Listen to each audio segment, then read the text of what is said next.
반갑습니다. 잘 지내셨어요? 네. 예. 감사합니다.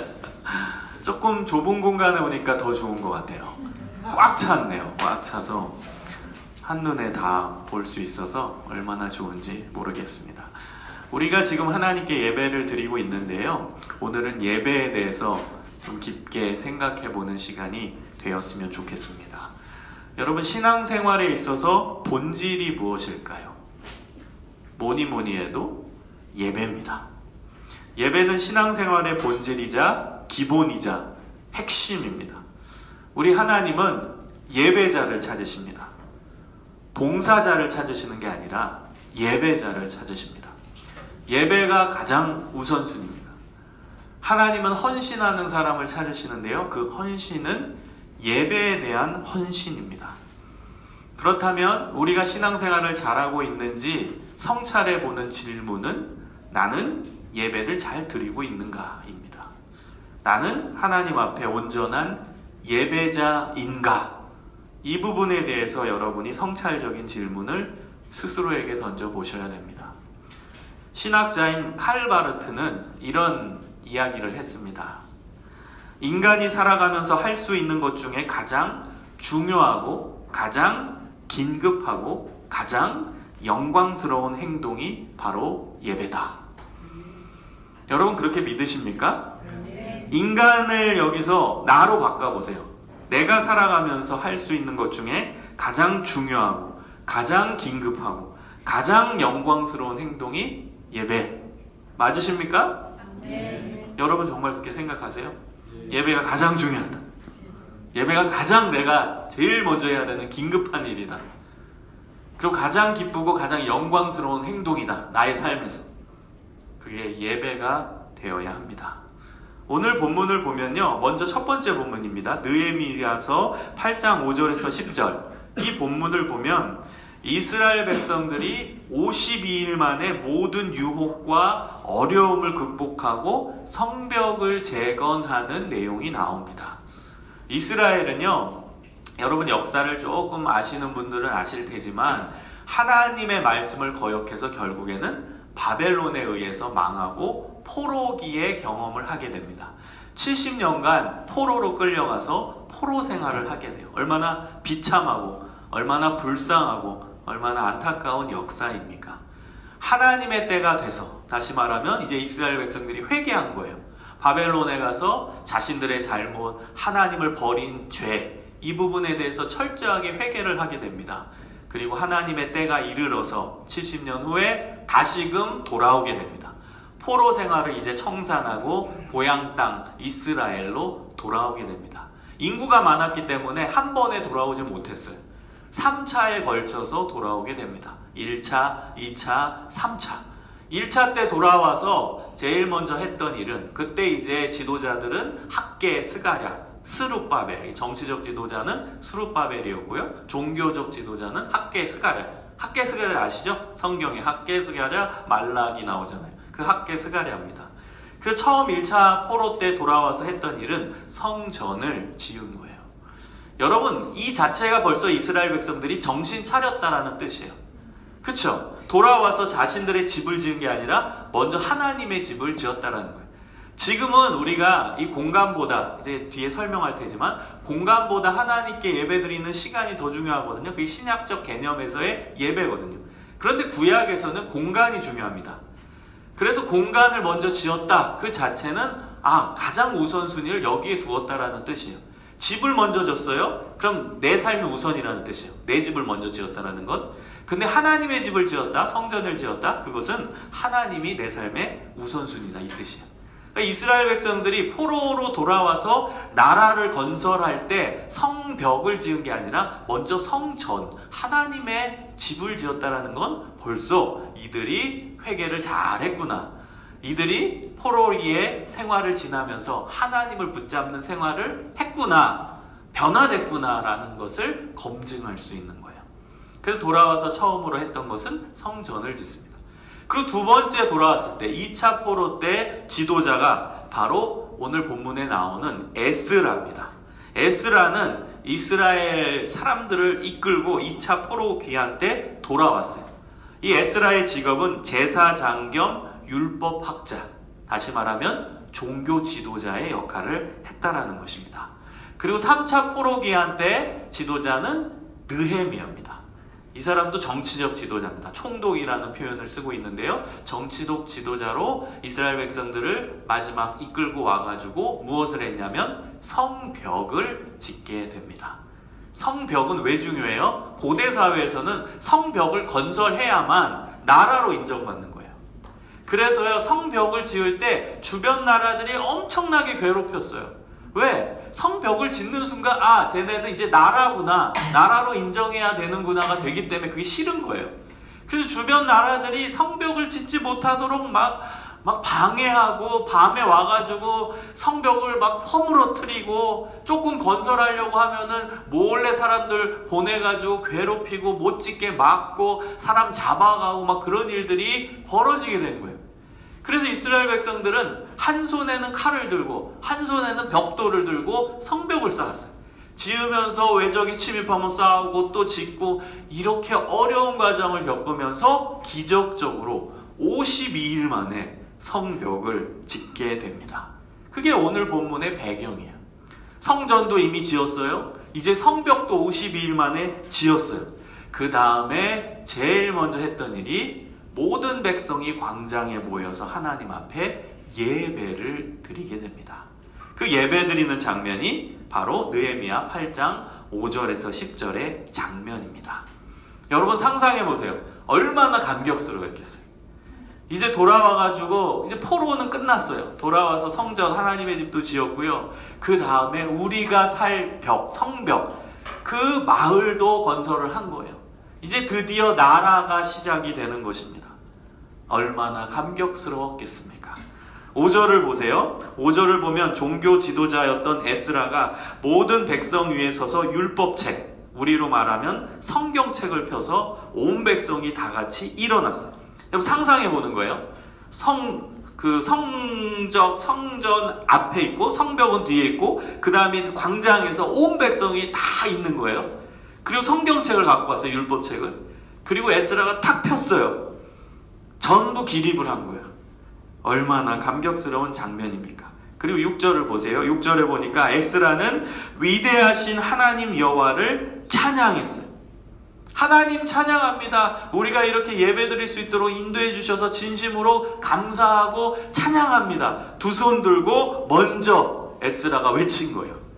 그랬더니 모든 백성이 손을 들고 뭐 했죠? 아멘, 아멘 응답을 했어요. 한두 사람이 아니에요. 이스라엘 전체 백성이 동일하게 아멘, 아멘 한 거예요. 그 광경을 여러분 상상해 보세요. 너무나 벅차고 감격스러웠지 않겠습니까?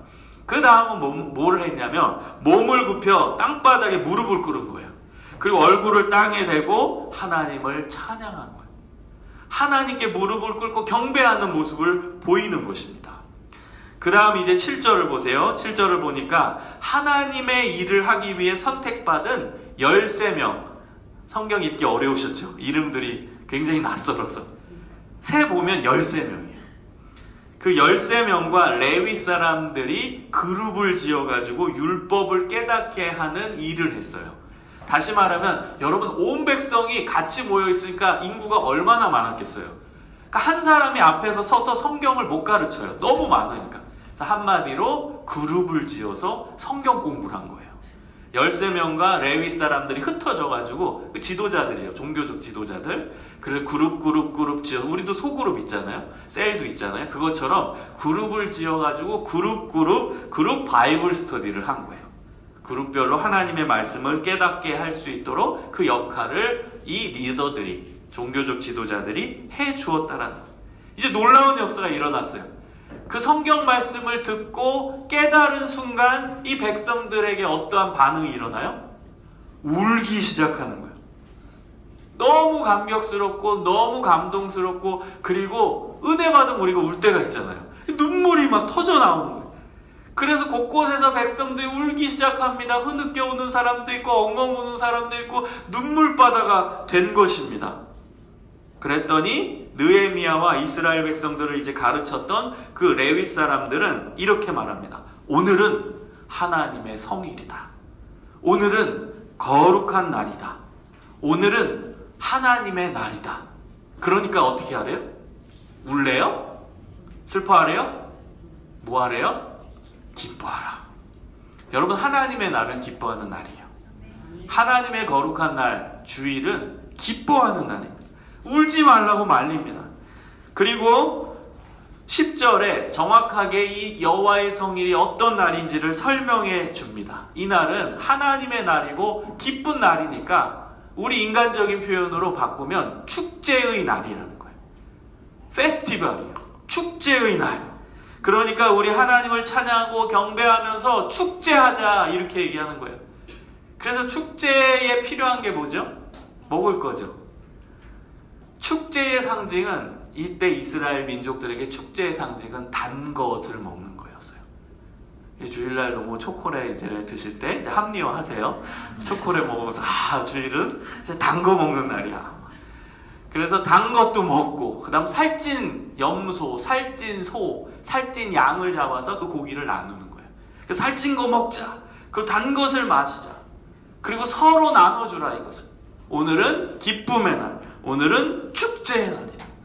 여호와의 날, 하나님의 날, 주일은 기뻐하는 날이다.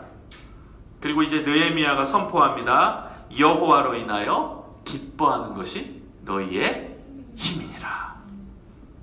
하나님께 경배하고 하나님을 찬양하면서 이 여호와의 성일에 하나님으로 말미암아 기뻐하는 것이 우리의 힘이다.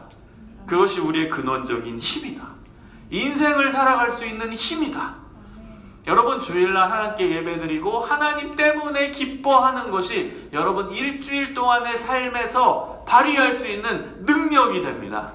여러분 일주일 동안의 생활을 지켜내는 진정한 힘, 진정한 능력이 된다라는 것을 믿으시기 바랍니다. 아멘. 아멘. 다음으로 이제 요한복음 4장 20절에서 24절의 말씀을 설명할게요. 이 요한복음의 말씀은 예배에 대해서 교육을 할 때, 예배에 대해 설교할 때 빠짐없이 등장하는 본문이에요. 여러분 많이 들어보셨죠? 요한복음 4장은 예배에 대해서 설교할 때 어떤 목사님이든지 선택하는 본문이에요. 그만큼 예배에 대해서 직접적으로 알려주고 있는 가장 중요한 본문이기 때문에 그렇습니다.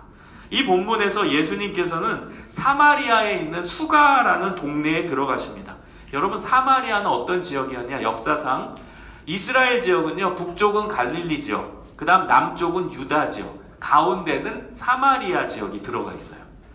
그래서 사마리아 지역이 위에 갈릴리 지역과 아래 유다 지역을 막는 역할을 했습니다. 이게 왜 중요했냐? 이 안타까운 비극의 역사예요. 이스라엘은 바벨론에 의해서 망했다고 방금 설명을 드렸죠. 그런데 이스라엘은 두 나라로 쪼개졌어요. 원래 역사로 보면 위에는 북이스라엘, 남은 남유다로 나눠지게 됩니다. 그래서 제일 먼저 망한 곳은 북쪽이에요. 그래서 북이스라엘은 누구에 의해서 망했냐? 성경에선 아수르라고 나오고요. 세계사적인 용어는 아시리아입니다. 최초의 철기 문명을 가졌던 아시리아에 의해서 북이스라엘이 망하게 돼요. 그 다음에 어떠한 일이 일어났냐? 이 아시리아라는 나라가 자신의 민족을 이스라엘로 거주시켰어요.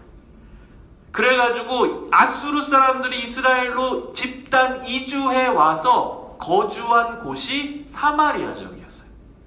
그래서 사마리아 지역에서 아수르 사람들이 막 살게 된 거예요. 그럼 어떤 일이 일어나겠어요? 아수르 사람과 이스라엘 사람들이 결혼하게 되는 거예요.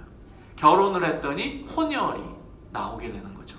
근데 이스라엘 사람들은 혼혈을 싫어합니다. 그 이유는 지금 이유와 다른 거예요. 오해하지 마세요. 지금 우리 혼혈 사회는 멀티컬처럴 소사이어티에서 당연한 거지만 그런 개념이 아니라 이스라엘 사회에서는 왜 혼혈을 금지했냐? 혼혈하면 하나님을 안 믿는 이방 민족이 섬기는 신까지 우리 가문으로 들어온다고 믿었던 거예요. 그래서 혼혈하지 말랐던 거예요. 하나님을 믿는 사람들끼리는 결혼해도 괜찮지만 이스라엘 아닌 다른 민족들은 하나님을 안 믿었거든요. 그래서 하나님을 안 믿는 민족과 결혼을 하면 그 민족이 섬기는 가짜 신, 그 우상 신까지 우리 가문, 우리 민족 안으로 들어온다라고 믿었어요. 그래서 혼혈을 금지한 거예요. 근데 아수르 사람들 하나님 안 믿었는데 그들이 와가지고 이스라엘 민족들과 같이 혼혈이 됐어요. 그래서 그 땅이 오염됐다고 생각한 거예요. 그래서 사마리아 지역에 있는 사람들을 진짜 동물 취급했어요. 순수 유대인들이. 그게 비극적 역사입니다. 그 이후에 이제 나중에 남유다도 바벨론에 의해서 망하게 됐는데, 바벨론은 바벨론 사람들이 이주시킨 게 아니라 그 남유다에 있던 사람들을 포로로 끌고 가게 된 거죠. 그리고 나서 70년 후에 이제 돌아오는 오늘 본문의 역사와 연결이 되는 것이죠. 어쨌든 여러분, 사마리아는 그런 비극의 역사를 갖고 있어요. 그래서 순수 유대인들은요, 사마리아 지역을 가지도 않았어요. 그들과 만나지도 않았고 상종하지도 않았어요. 쟤들은 배신자들이야. 쟤들은 오염된 애들이야. 쟤네들은 하나님 안 믿는 애들이야. 혼혈 민족이야. 그 가만 안 돼. 그런 이제 배경을 가지고 있었습니다. 근데 우리 예수님이 그 사마리아 지역에 가신 거예요. 그러니까 우리 예수님은 차별이 없는 거죠. 어느 지역에든 가서 예수님은 복음을 전하셨다라는 것입니다. 사마리아 성에 이제 수가라는 동네에 들어가셨는데, 거기서 예수님은 한 여인을 만나십니다. 그 여인은 정말 불쌍한 여인이었죠. 남편이 5명이나 되는 상처가 많은 여인이었어요. 예수님은 그 여인을 위로하시고 희망을 주십니다. 이 여인이 예수님을 딱 만나니까 궁금증이 발동된 거예요. 아, 저분은 뭔가 신비한 분이다. 저분은 뭔가 선지자 같다. 그래서 자신의 신앙적 질문을 예수님께 쏟아내요.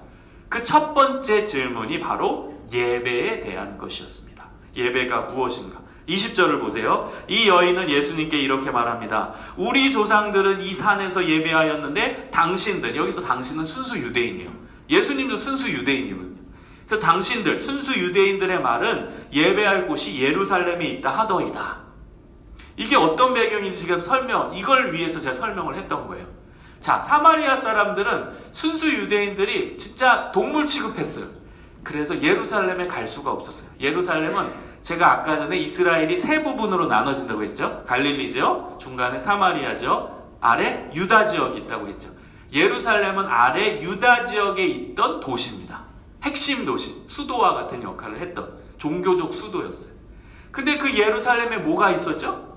성전이 있었어요. 우리 같이 경희대학교 열린 캠퍼스 교회, 또 그 다음에 이제 뭐 동안교회, 영락교회, 소망교회, 이렇게 우리 시대는 막 수많은 교회들 있잖아요. 근데요, 이스라엘 지역 그 당시에는 교회가 한 군데밖에 없었어요.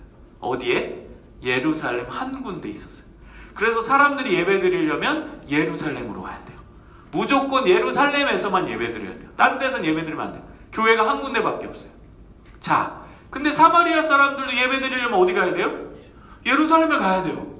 그런데 사마리아 사람들이 예루살렘으로 가려고 유대 지역으로 넘어온 순간 유대 사람들이 돌을 들어서 던지면서, 야 물러가, 도망가, 야 저거 사마리아 인간이야, 저 사마리아 더럽힌 인간, 오염된 인간이야. 그리고 돌 던져서 예배를 못 드리게 한 거예요. 그래서 사마리아 사람들은 유다 지역에 가기가 너무 힘들었고, 그리고 예루살렘 성전에 절대 못 들어갔어요. 이 순수 유대인들이 다 막은 거예요. 자, 사마리아 사람들도 하나님을 믿었거든요. 우리도 예배드리고 싶어. 그래서 어찌할 바를 모르다가, 아, 예루살렘은 갈 수 없구나. 그럼 사마리아, 우리 이 지역에 있는 한 군데를 정해서 우리가 예배당을 만들어서 예배드리자 한 거예요. 그래서 한 군데 정한 곳이 사마리아 지역에 있었던 그리심산이라는 곳이에요. 게르심산으로도 나오고요, 성경엔 그리심산으로도 나와요. 같은 곳입니다. 그곳에 예배처를 만들고 사마리아 사람들이 그곳에서 예배를 드리게 되었어요. 그래서 이 여인은 궁금해서 질문을 던지는 거예요. 예수님, 우리 조상들, 그러니까 사마리아 조상들은 여기 그리심산에서 예배처를 만들어서 예배드립니다. 그런데 순수 유대인들은 무조건 예루살렘에서, 그 예루살렘 성전에서 예배 드려야 한다고 합니다. 어디서 예배 드립니까? 이거예요. 예배 장소에 대한 질문인 거예요. 그때 예수님은 답변을 21절에 기가 막히게 하십니다. 좀 뭐라고 할까? 우문현답이에요. 이 여인은 장소에 대한 질문을 했거든요. 근데 예수님은 때에 대한 답변으로 합니다. 시간에 대한 답변으로 하십니다. 이 산인 게르심산에서도 예배드리지 말고 예루살렘에서도 아니다. 그게 중요한 게 아니야. 하나님께 예배할 시간, 하나님께 예배할 때가 이르렀다. 여러분, 이것을 영어 시제로 표현하면 현재 완료예요. 과거형이 아니라 지금 막 이루어졌다. 그때가 이 얘기예요. 여러분 너무 재밌는 표현이에요. 예수님 표현이. 그리심산에서 예배 아니야. 예루살렘 아니야. 지금 하나님 아버지께 온전히 예배할 때가 막 이르렀어 이거예요. 누구 때문에? 나 때문에. 내가 여기 왔잖아. 나 예수가 여기 지금 왔잖아. 그러니까 지금 바로 예배할 때가 도래한 거야. 그렇게 말씀하시는 거예요. 22절에 보면 예수님이 재밌는 표현을 하십니다. 구원이 유대인에게서 난다. 이건 여러 신학적 해석이 있는데요. 가장 좋은 제가 봤을 때 해석은 뭐냐. 본인을 얘기하시는 거예요. 본인 지금 순수 유대인이거든요. 지금 현재 상태는. 그러니까 구원이 유대인에게서 나. 본인을 지금 지칭하시는 거예요. 유대인, 순수 유대인인 나, 예수로부터 난다. 이것을 강조하시는 것입니다. 그 다음 핵심 구절 23절 24절입니다. 아버지께 참되게 예배하는 자들은 영과 진리로 예배할 때가 오나니 곧 이때라. 아버지께서는 자기에게 이렇게 예배하는 자들을 찾으시느니라. 하나님은 영이시니 예배하는 자가 영과 뭐로요? 진리로 예배할지니라. 아멘. 아멘. 예수님이 이 세상에 지금 오셨어요. 지금 막 오셨어요. 예수님이 이 땅에 오셨어요. 사마리아 여인에게 지금 오셨어요. 나 때문에 이제 하나님께 진정으로 예배할 시간이 도래하게 되었다라는 거예요. 그리고 하나님이 찾으시는 사람들은 영과 진리로 예배하는 자라는 거예요. 영과 진리. 예전 번역은 신령과 진정이었는데 잘못 번역됐어요. 그래서 신령과 진정하면 막 정성을 다해서 막 그런 의미는 아니에요. 영과 진리가 정확한 번역이에요. 영어 성경은 in spirit and in truth 예요. 여러분 스피릿이 성경에서 뭘 지칭하죠? 특히 신약에선. 그리고 오늘 본문이 있는 요한복음 요한신학에서 스피릿은 성령을 의미하는 거예요. 이 동일한 단어들이 14장 요한복음 14장 16장에 동일하게 나오거든요. 다 성령을 지칭하는 거예요. 그래서 진정한 예배는 성령 안에서 in spirit 성령님 안에서 드리는 거고 in truth 요한 신학에서 truth는 예수님을 지칭하는 거예요. 그래서 대표적인 본문이 요한복음 14장 6절이죠. 내가 곧 길이요 진리요 생명이니. 진리라는 표현을 쓰죠. 그래서 요한복음에서 그걸 요한 신학이라고 그러거든요. 요한 신학에서는 진리라고 표현된 거는 예수님 자신을 뜻하는 거예요. 그래서 성령님 안에서 그리고 예수님 안에서 예배드리는 그 예배가 진짜 예배라는 거예요. 여기서 아버지는 누구죠? 성부 하나님. 자, 삼위일체가 드러나죠. 성부 하나님 나왔어요. 그 다음 성령이 나왔어요. 그 다음에 예수님 나왔어요. 삼위일체죠. 그래서 여러분 예배 대상이 명확히 지칭되는 거예요. 예배의 대상은 삼위일체 하나님이신 거예요. 성부 하나님께 예배드리는데 누구 안에서? 성령님 안에서 그리고 진리이신 예수님 안에서 예배 드리는 것. 그 예배가 진짜 예배다. 그리고 그 예배할 때는 예수님 때문에 이루어진다. 이거예요. 왜 예수님 때문에 이루어져요? 여러분 구약에서 제사 드렸죠. 그게 예배였어요. 어떻게 드렸죠? 동물을 데리고 와가지고 죽였죠. 그래서 양을 데리고 소를 데리고 오고 그 다음 뭐 비둘기를 데리고 와서 내 죄가 이 동물에게 전가되게 해주세요. 옮겨가게 해주세요. 기도하고 죽였어요. 근데 그 제사는 불완전한 제사죠. 왜? 내가 잘못했는데 왜 동물이 죽어요? 내가 잘못했는데 내가 죽어야 되는데 동물이 대신 죽는 거예요. 그것은 하나님이 우리를 불쌍히 여기셔서 그 구원에 대한 그 방법을 일부 보여주신 거예요. 모델, 샘플로. 그리고 예표로 보여주신 거죠. 그리고 완전한 제사, 완전한 예배는 예수님 때문에 가능해진 거죠. 그래서 예수님이 십자가의 제물이 되셨다라고 표현하잖아요. 예수님이 십자가에서 어린 양 되셨다고 표현하죠. 그 어린 양이 제물이었거든요. 구약시대. 그러니까 본인이 제물이 되셔서 십자가에서 죽으셔서 완전한 제사를 이루신 거예요. 완전한 제사를 드렸으니까 이제는 다른 제사를 드릴 필요가 없는 거예요. 그 구약의 제사 시대가 끝난 거예요. 예수님이 완전한 제사 드렸으니까. 여러분 아파트를 짓기 전에 모델하우스를 만들죠. 모델하우스 가보면 되게 예쁘고 멋있잖아요. 근데요 아파트가 뒤에 진짜 들어와요. 그럼 모델하우스 어떻게 하죠? 예쁘니까 가만두나요? 헐어요. 그렇죠. 헐어요. 필요가 없거든요. 진짜가 왔으니까. 여러분 이걸 생각하시면 돼요. 진짜 예수님이 오셨으니까 그 이전에 모델하우스는 필요 없는 거예요. 그 이전에 성막, 그 모델하우스에서 필요 없는 거예요. 그 이전에 제사 이제 필요 없는 거예요. 진짜 제사 한번 예수님이 딱 십자가 제사를 지셨거든요. 하셨거든요. 그러니까 그 이전 제사가 필요 없게 되어진 거예요. 그래서 예수님 때문에 진정한 제사, 진정한 예배를 드리게 되었다라는 거예요. 그걸 예수님이 본문에서 말씀하신 거예요. 그래서 여러분 오늘 이 요한복음의 본문을 가지고 예배를 제가 정의 내리면 이렇습니다. 삼위일체 하나님이 예배 대상이에요. 그 성부 하나님이 나에게 베풀어 주신 은혜, 그리고 성자 예수님이 나에게 베풀어 주신 은혜, 성령 하나님이 나에게 베풀어 주신 은혜에 감격해서 하나님께 올려드리는 감사와 찬양의 의식이 예배입니다. 성부 하나님 나 만드셨죠. 그 은혜에 감격하는 거예요. 성자 예수님 나 구원해 주셨죠. 거기에 감격하는 거예요.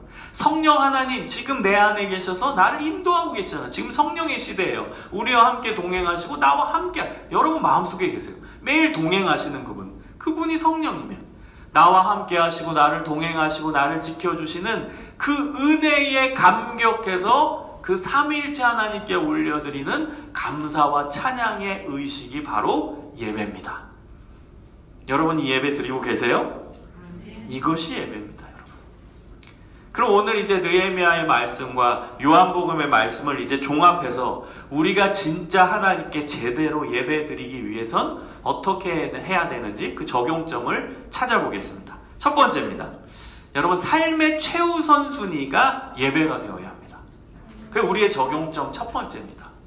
느헤미야와 이스라엘 백성들은 성전과 성벽을 짓고 나서 제일 먼저 광장에 모여서 했던 것은 하나님께 감격의 예배를 드린 것입니다. 이들의 최우선 관심사는 바로 예배였어요. 예수님은 예배의 장소보다는 예배의 시간에 대해서 강조하십니다. 하나님께 예배 드리는 곳이 바로 예배 공간이에요. 하나님께서 함께 하시는 곳이, 그곳이 바로 예배 공간입니다. 그래서 중요한 건 공간이 아니에요. 예배 드리는 시간이지. 하나님께 내어드리는 최우선 순위로서의 예배, 내 시간 속에서 가장 귀한 시간을 하나님께 내어드리는 그 시간 자체가 중요한 거예요. 아멘. 그래서 최우선 순위가 예배가 돼야 돼요. 그래서 여러분 예수님 이후 시대는 예배 공간이 사실은 안 중요합니다. 예배 공간, 우리 지금 강의실에서 드리잖아요. 여기가 예배 공간이에요. 옆에서 드릴 때 그 예배 공간 괜찮아요. 그리고 심지어 뭐 공간이 이제 없어요. 여기도 뭐 적성시험 본다고 해봐요. 예를 들면 뭐 캠퍼스, 경희대 캠퍼스 모든 강의실이 다 적성 검사한다고 해봐요. 공간이 없어. 그래서 아이고 오늘은 안 되겠네. 야외에서 예배 드립시다.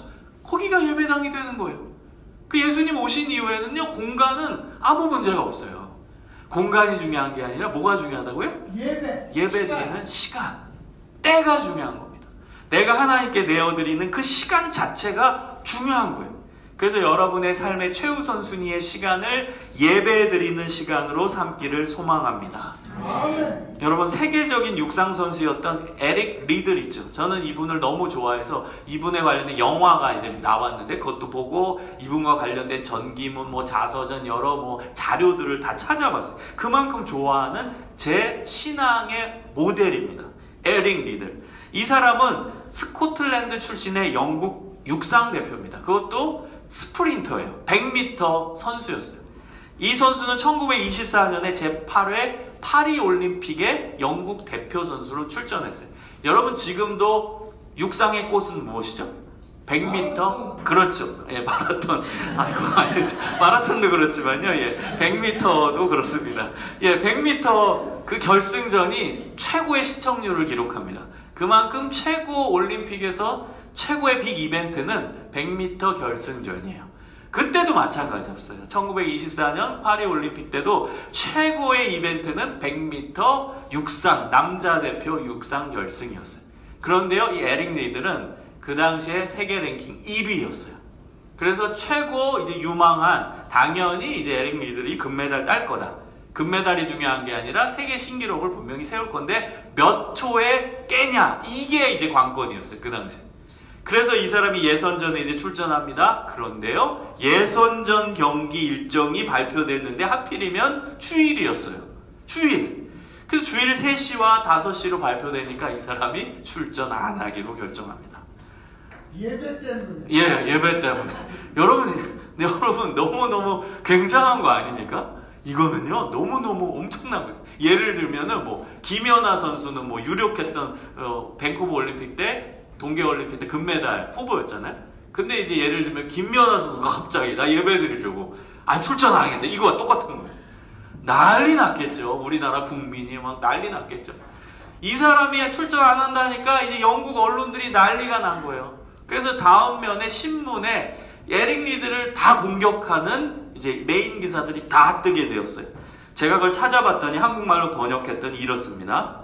편협하고 옹졸한 신앙인, 신앙을 소매 끝에 달고 다니는 신앙심 깊은 척하는 위선자, 조국의 명예를 버린 위선자, 너만 기독교인이냐. 이것이 이제 그 신문의 타이틀이었어요.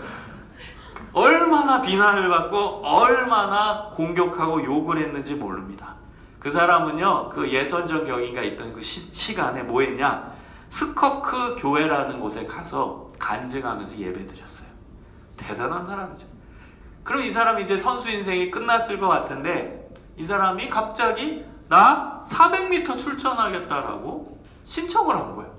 여러분, 400m 종목이 달라요. 보통 100m, 200m 출전하지 400m는 이제 단거리, 중거리, 이제 장거리에서 중거리에 들어가거든요. 그 종목이 완전 다릅니다. 그래서 이 사람도 출전을 안 하려고 했어요.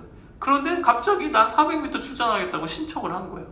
그리고 400m 아무도 기대 안 했어요. 야, 저 스프린터가 자기가 이제 창피해가지고 출전하나보다, 이렇게 생각을 한 거예요, 언론들이.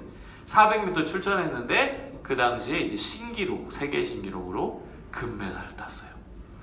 금메달 따고 이제 언론들이 이제 바뀌었죠. 그리고 이제 인터뷰를 요청하는 거예요. 그때 에릭 리들이 했던 말이 뭔 줄 아세요? 처음 200m는 내 힘으로 뛰었습니다. 저는 200m까지는 죽어라고 뛰어서 세계 신기록 세울 수 있습니다. 스프린터 선수니까. 그런데 나머지 200m는 하나님이 뛰셨습니다. 이런 명언을 남겼어요. 200m는 내가 뛰었고 나머지 200m는 하나님이 뛰셨다. 여러분, 주일을 이렇게 간절히 예배드리는데 사모하는 그 사람, 하나님이 예뻐하지 않으시겠어요? 여러분, 이걸 율법주의적으로 받지 마십시오. 제가 강조하지만, 그래, 나는 주일날 이제 토익 시험 있는데 예배, 그래, 나도 에릭 리들이 난 너무 스트레스 받는데 토익 시험, 그래, 안 돼. 그리고 예배 드리고, 예배에 앉아가지고는 불편해, 마음이. 토익 시험 봐야 되는데, 토익 시험 봐야 돼. 예배 드려야 돼, 예배, 그래, 예배. 그리고 예배 자리 있다고 해보세요. 그러면 토익 시험 보는 게 나아요. 여러분, 여기서 교훈과 메시지는 뭐냐? 하나님 앞에 이렇게 예배 드리는 걸 좋아한다예요. 예배를 이렇게 억지로라도 드려야 돼가 아니라, 여러분, 에릭 리들이 억지로 예배 드렸겠어요? 아니야. 아닐 거예요. 나는 올림픽 출전 안 해. 올림픽 출전했다가 심장마비로 죽으면 어떡해. 이런 무서움 때문에 예배 드렸을까요? 내가 만약에 예배를 거부하고 예선전에 출전하면 나는 발이 삐끗해가지고 이제 발이 부러질 거야. 이런 이제 무서움 속에서 예배 드리러 갔을까요? 아니야. 아니에요. 에릭 리들 자서전과 에릭 리들과 관련된 자료를 보면 에릭 리들은 예배를 너무 좋아했어요. 예배 자체가 그냥 좋아서, 나는 올림픽보다 예배가 더 중요해. 좋아, 나는 행복해. 그래서 예배를 택한 겁니다. 여러분, 시편 119편 103절에 보면 다윗은 이렇게 얘기합니다. 주의 말씀의 맛이 내게 어찌 그리 단지요, 내 입에 꿀보다 더하니이다. 여러분, 하나님의 말씀을 보는 게 너무너무 재밌어가지고 꿀보다 달다고 다윗은 얘기해요. 우리는 그 성경을 읽기만 하면 자장가인데 다윗은 성경을 읽는 것이 꿀보다 달다고 표현합니다. 여러분, 다윗이 성경을 억지로 읽었어요? 아니야. 너무너무 좋고 행복해서 읽은 거예요. 시편 1편도 다윗이 쓴 시거든요. 뭐라고 얘기해요? 복 있는 사람은 악인의 꾀를 쫓지 아니하고, 외우시죠? 마지막에 주님의 율법을 주야로 묵상하는 자, 본인이 그렇게 살고 있다는 거예요.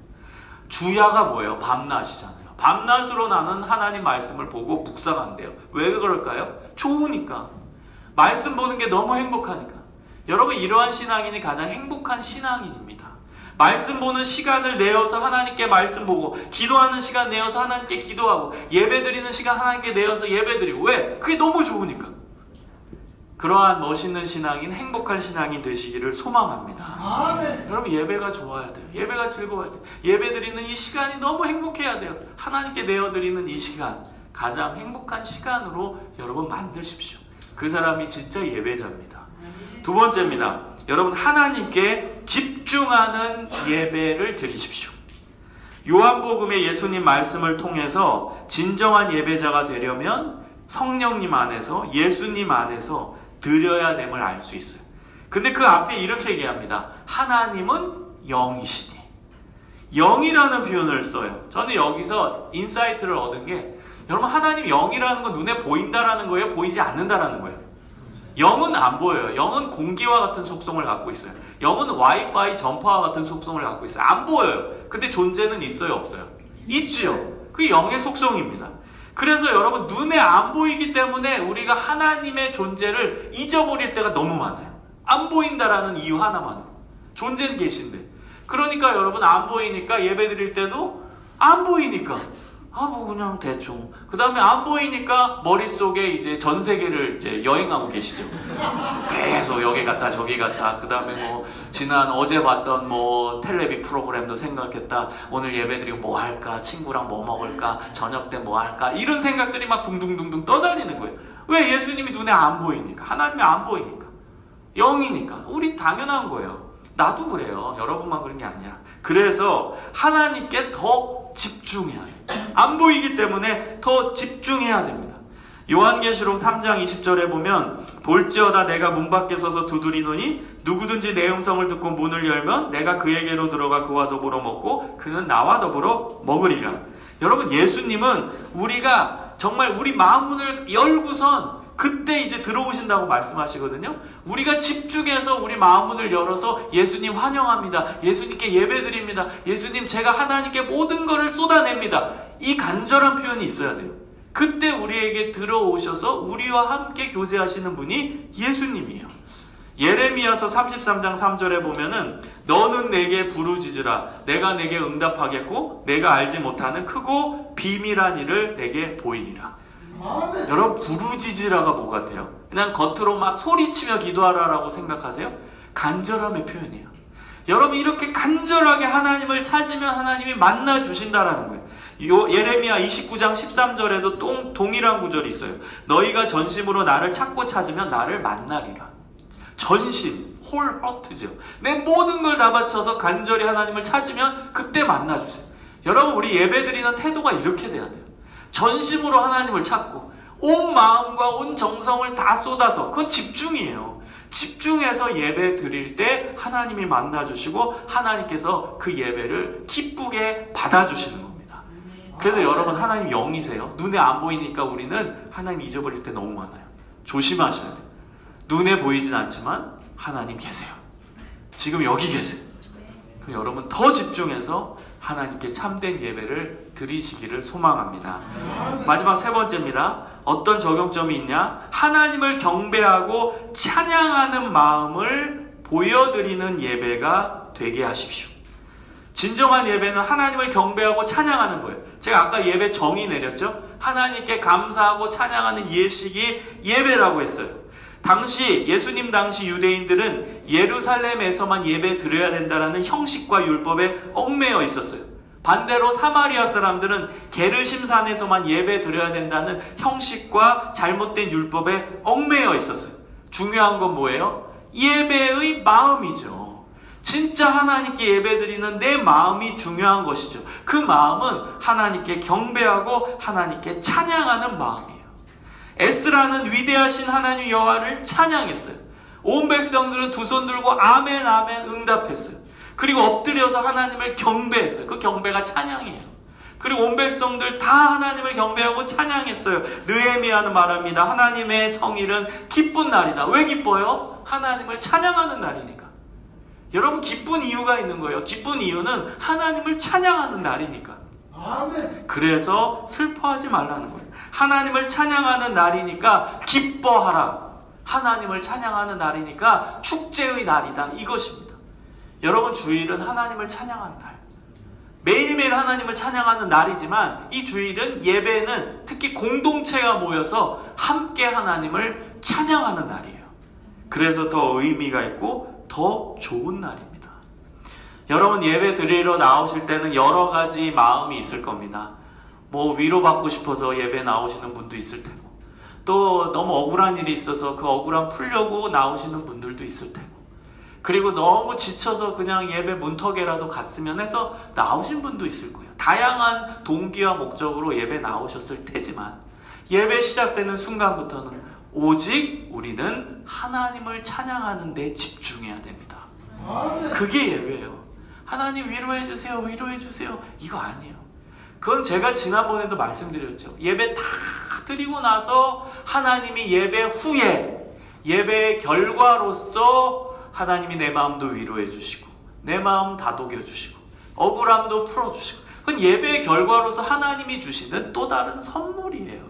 아멘. 우린 그 선물에 집중해서 그 목적 때문에 예배 드리는 게 아니라, 하나님께 예배 드리고 싶어서 하나님을 찬양하는데 온 정성과 신경에 집중해서 예배 드렸더니 결과로서 하나님이 보너스로 주시는 은혜가 내 마음도 위로되고 억울함도 풀어지는 거예요. 아멘. 그래서 여러분, 예배 드리는 순간은, 그때 시작부터는 내 감정과 관계없어요. 내 상황과 관계없어요. 내 일주일 동안의 생활과 관계없어요. 다 접고 멈추고 오직 하나님께만 집중해서 찬양하시기를 간절히 소망합니다. 아멘. 이사야 43장 21절에 말씀합니다. 이 백성은 내가 나를 위하여 지었나니 나를 찬송하게 하려 함이라. 우리 인생의 목적, 하나님을 찬양하는 거예요. 이 예배는 그래서 중요해요. 이 예배는 하나님을 찬양하는 거잖아요. 이 인생 목적이 드러나는 클라이막스가 이 예배인 거예요. 아멘. 예배를 통해 내가 왜 여기 사는지, 내가 왜 여기 있는지, 내가 왜 이 땅 가운데 부르심을 받았는지 확인하는 시간이에요. 아, 나는 하나님을 찬양해야 되는 존재구나. 내가 예배를 통해 하나님이 나를 찬양하는 존재로 만드셨는데 내가 예배를 통해 하나님을 찬양하고 있구나. 내 존재의 목적이 드러나는 순간이 예배의 순간입니다. 아멘. 여러분, 참된 예배자 되셔서 하나님을 기쁘시게 하고 예배를 통해 행복을 경험하고 예배를 통해 하나님과 매일매일 동행하시기를 간절히 축원합니다. 우리 함께 기도하겠습니다. 여러분, 말씀을 기억하면서 우리 간단하지만 결단하는 기도 드렸으면 좋겠습니다. 하나님, 참된 예배자로 서겠습니다. 참된 예배자로 살아가겠습니다. 진정한 예배 이제부터 드리겠습니다. 저와 함께하여 주옵소서. 우리 경희대학교 교회가 참된 예배 드리는 진짜 교회 되기 원합니다. 우리 교회를 인도하시고 예배가 살아 숨쉬고 움직이는 진정한 예배가 이루어지게 하시고 예배 공동체 되게 하시고 우리를 참된 예배자로 세워 주옵소서. 우리 함께 기도하겠습니다.